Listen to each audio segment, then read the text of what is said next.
Coming up next on the Mind, Body, and Laughter podcast, we will get into our wonderful trip to Morocco.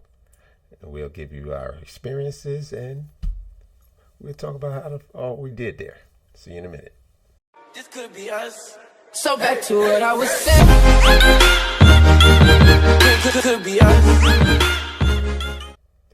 And we're back to the Mind, Body, and Laughter podcast with your hosts, Tanya and Herb. Right now. So, Tanya, I'll let you start off by talking about and introducing our wonderful trip to Morocco. Wonderful. It was so wonderful that I wanted to be present and didn't have time to really, stop and film because we kept saying, let's film. But we did a lot of walking. I didn't have any preconceived notions what Morocco was going to be like.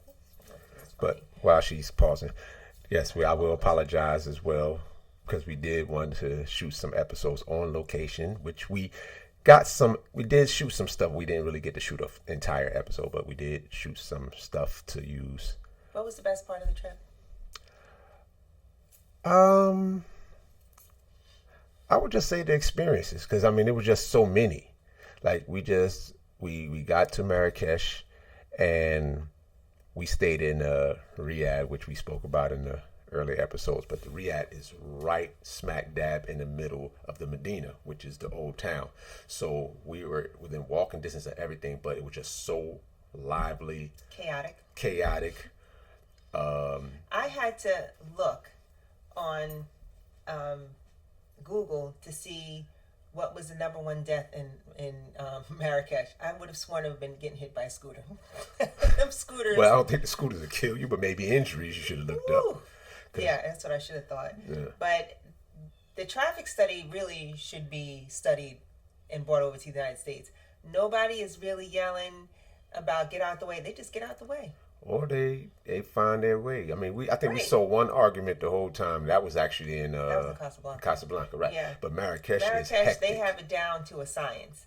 But, ironically, when you tell people you're going to, one thing I say I'm going to Africa, we're in Africa, and I say Morocco. I don't think it registers that that's in Africa for some people. Well, for a lot of people, because when you look at, even if you go back to the movie Casablanca, which is in Morocco, you would never think it was in Morocco or Africa in general. It was just this big lively city somewhere in the middle of wherever, not knowing they were actually in Africa. Right, because they didn't really even say that. Right, because you didn't see many Africans running around or Arabs running around in the movie. So it was a notion where it's this fantastic place, but that is not really part of Africa when in fact it is. Which is our history. And yes, people, when they talk about Africa, when I was growing up, they just would show little babies that didn't have clothes on with big stomachs. Right, and it was always poor and third world, when that's the farthest from United truth. States is third world compared to some of the stuff we've seen. You go to Casablanca and it's almost like I would say a Arab version of Miami. Right. So, listen, we only had a snapshot.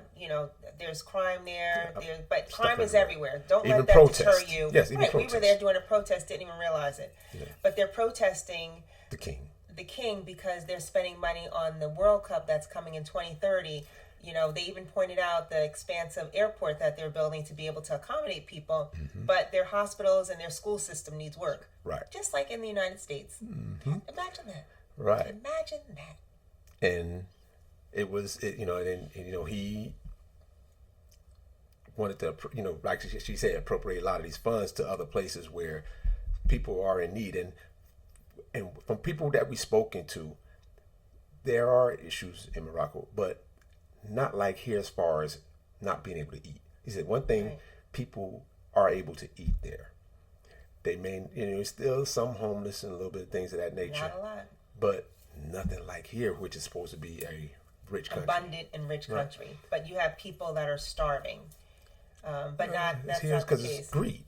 Greed is more prevalent here. It absolutely It's more capitalist here. There, the king is greedy from what we're starting to learn. There's a lot of greed, but it's just not as widespread Right. throughout the people like here. Like every business, everybody wants theirs. Doesn't matter what the country looks like. And in society, when people are spending money, everyone enjoys it. The economy booms. The country is better when everyone can participate, not when you just have a select few reaping all the benefits and everyone else is struggling. Right. That's very well put. So we had the awesome opportunity to stay at a riad called Infinity. Yeah, Infinity C. Yes. Infinity C. The owner was welcoming, lovely, and he is Swiss and Italian born, and lived in the United States for some time because he's a physicist. Right. Physicist. Yes, he was. Yes. Still is. He's Oh, a he is physicist. still. Oh, Okay. yeah. Okay. I Once- didn't know he once practiced. he's- Well, I mean, he you are was once you are. He practicing, just doesn't right. practice, right? But he, was so charming, the riad and the colors and, the food, that was delicious. But the funny part is I said, so are you coming back to the United States to visit? He said, not for another 3 years. Now, we're going to go back a little bit too about him. One thing I will say also about his riad, like she said, he's Italian, Swiss, but he made sure that the riad still kept the charm of Morocco. He didn't change it to make it Italian or Swiss. He kept it Moroccan, but he was also spoke about his heritage, which I was familiar with because of my time spent in Definitely would Switzerland. go back there and visit and stay at the same riad because it was beautiful. And it was and to really, stay, when people go visit Dubai or any place, they want to go to the resort. And you don't really get to go out of the resort. You're eating American food. And you just, I'm in Morocco. Maybe you may step out for a little bit. But to be able to have the opportunity to stay in the Medina and live right in the heart of and live right everything. in the heart really was eye-opening. And, when I would tell people, they'd ask, oh, were you scared? I'm like, what's to be scared about? The news will have you think that it's supposed to be scary. But that's what they would. Of course, that's the notion that they push to keep Right, people. I and mean, the more that's- people they keep out of there, the more they can rape the land and the resources. So, So definitely a visit to Marrakech where we stayed. The food was so fresh. And another thing I want to point out, it's beautiful people, beautiful men, beautiful women, and their skin is clear. You don't see a lot of acne. You know why? Because the gut health. gut health is good. They Their have gut the health oils. is good. The oils, the argan oil, which they make fresh, the peanut butter, which they make The fresh. only place you can get pure argan oil. Right. Because Y'all when you buying get it that outside, Moroccan it's oil mixed. in the blue bottle. Yeah, it's mixed with something, alcohol, water, and stuff in it. Right. So their skin is beautiful. You know, they're shopping out there. They're growing their fresh food.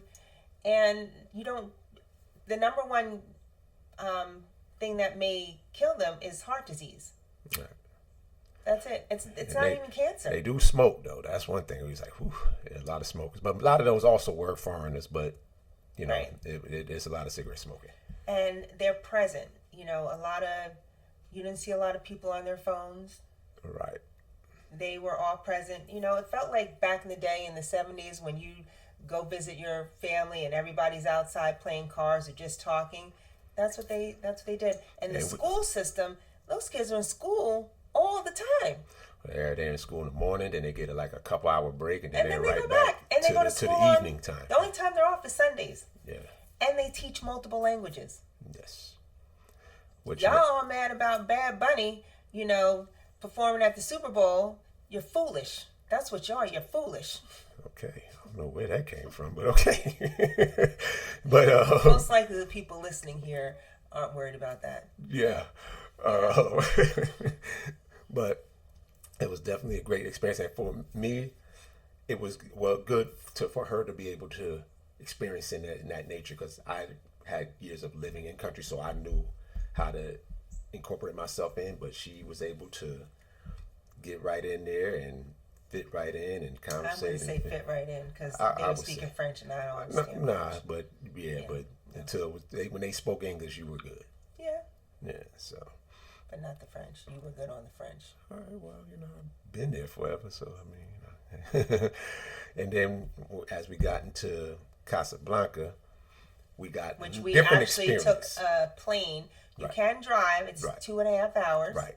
but we took a quick flight over, which was like 40 minutes. which was like 40 minutes up and down, and totally different experience. Right. It was like it was in the same country, but it was almost like, well, I guess like in the States where you go from one state to another, two different cities, two totally different experiences. Casablanca gave you more of a New York, Miami feel. Only the Miami feel because of the look. Right, because of the palm trees, the look, and the and hotels. setup. Yeah, the setup was just like Miami. And it's funny. We were in Africa, and I counted one Tesla. Oh yeah. One. Yeah, I didn't even see that one. So. And the family that we met, and he said he drove an electric car. I said a Tesla. He said absolutely not. Well, I mean, he's South African, and he doesn't have the best of reputations there. So No. the rest of Africa kind of follow suit, I guess. But we also, I don't know if you guys have ever seen the movie Casablanca with Humphrey Bogart. He had it was fictional because they really didn't shoot on location. They did not shoot on location. Not said really. they- No, they you didn't said shoot. they really. No, they did really not. didn't. Shoot. I said they really didn't They shoot didn't. on location, They or whatever the really case may didn't. be. They didn't. They didn't shoot on location. Really didn't shoot on They were location. in Los Angeles. But anyway, the name of the place that he owned at that time was Rick's Cafe. Cafe. That we actually found Rick's Cafe. Not sure if that was the one that they were based on. I think it was because they had it on the map to highlight. They did highlight but let me tell you, we would not have known about Rick's Cafe, but one night we were in, and I said, let's watch Casablanca, because, we watched it years ago. So we actually pulled it up and watched it. And it was different than I remembered. It was actually a lot more politically charged than I thought it would be. Yeah. Because I just, you were a kid. I didn't remember. I just remember Humphrey Bogart being the cool guy that everybody wanted to see and da-da-da-da.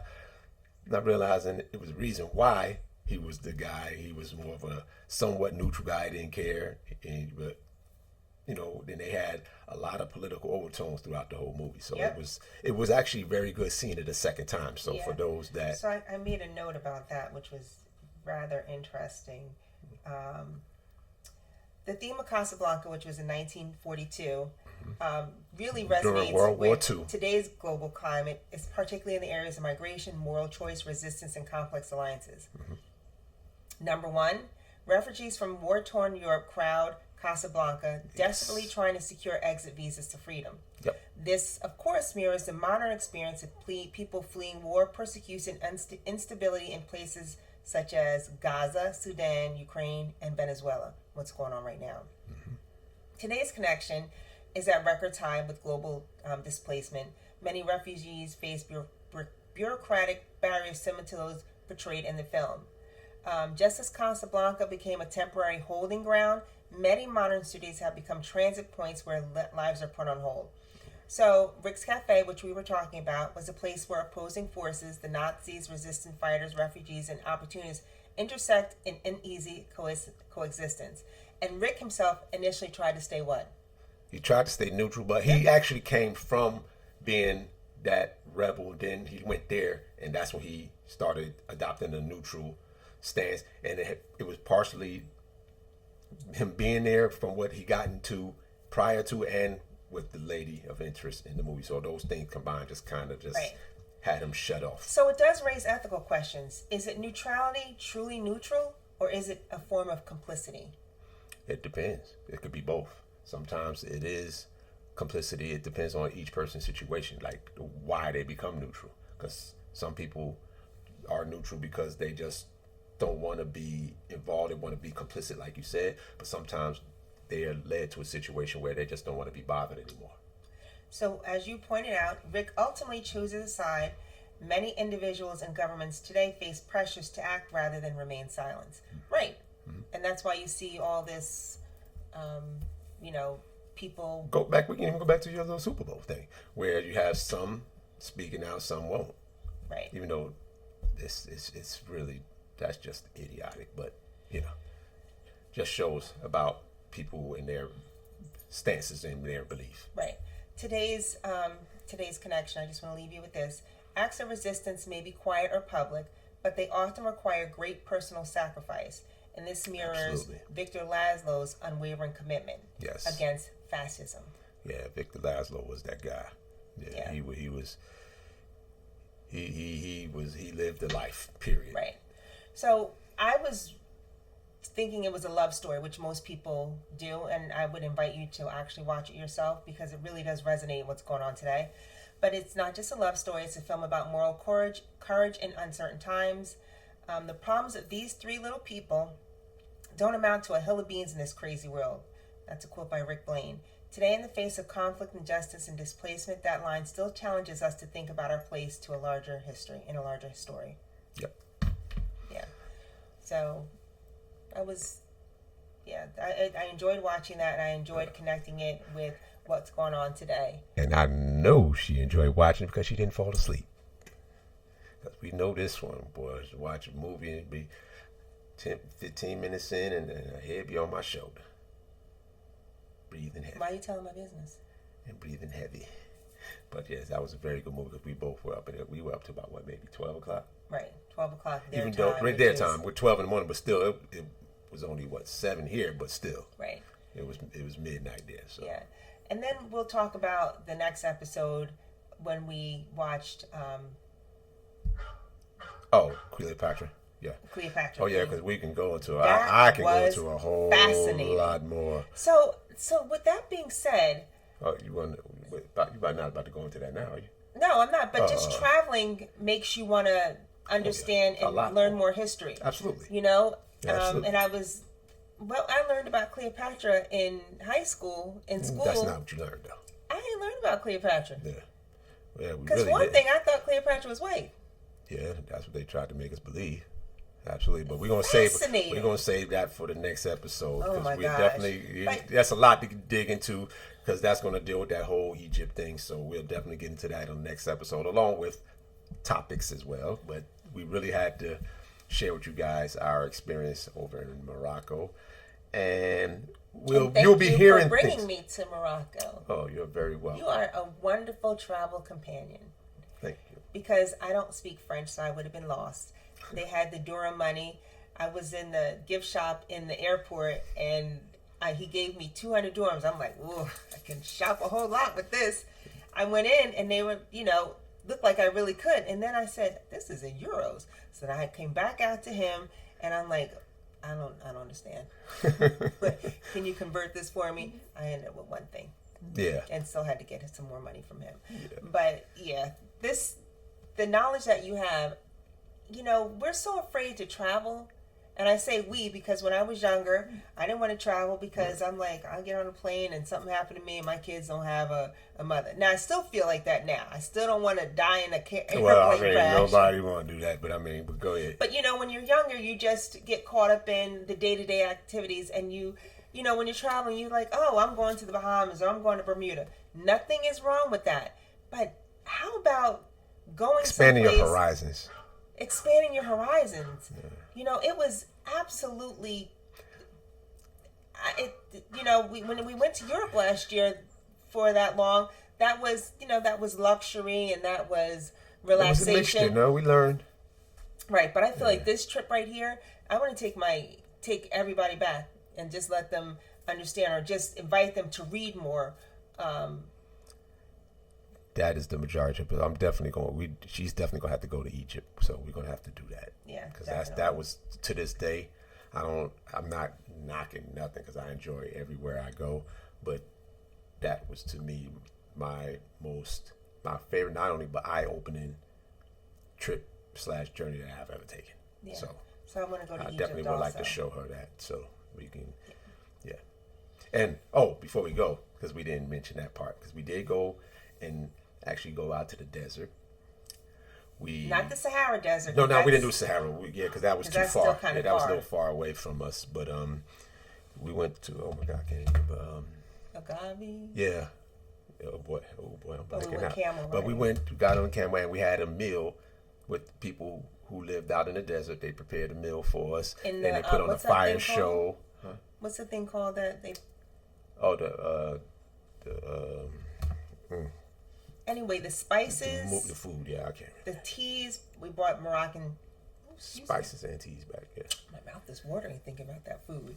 The spices, which have healing properties. That's why you don't get a lot of cancer diagnosis over there because of the cumin, the turmeric, the curry, the curcumin. this spices that really dance in your mouth when you're eating. So I bought some back. I sealed it really tight. But when I opened up the suitcase, my daughter said, "Oh my gosh, that's very strong. The whole house is gonna smell like that."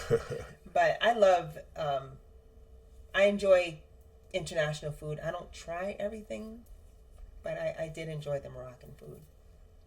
I did.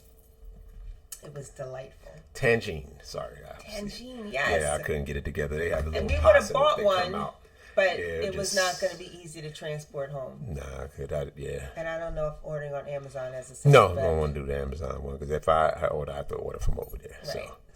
So we did take some cards and we spoke to some people, so we'll figure out how to get them here. I've been posting videos on TikTok.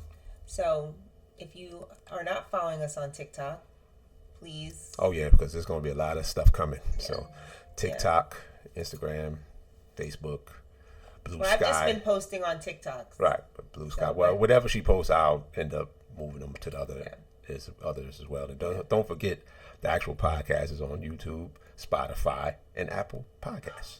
Yes. So thank you for tuning in to another episode of Mind, Body, and Laughter podcast with. Your host, Tyan Hearn. Thank you for sharing in the Herman journey Tanya. to Casablanca and Marrakech And stay Morocco, tuned, Africa. And stay tuned for our next episode, which we will continue our discussion. Next week. See you guys soon. This could be us. So back to what I was saying. Could be us.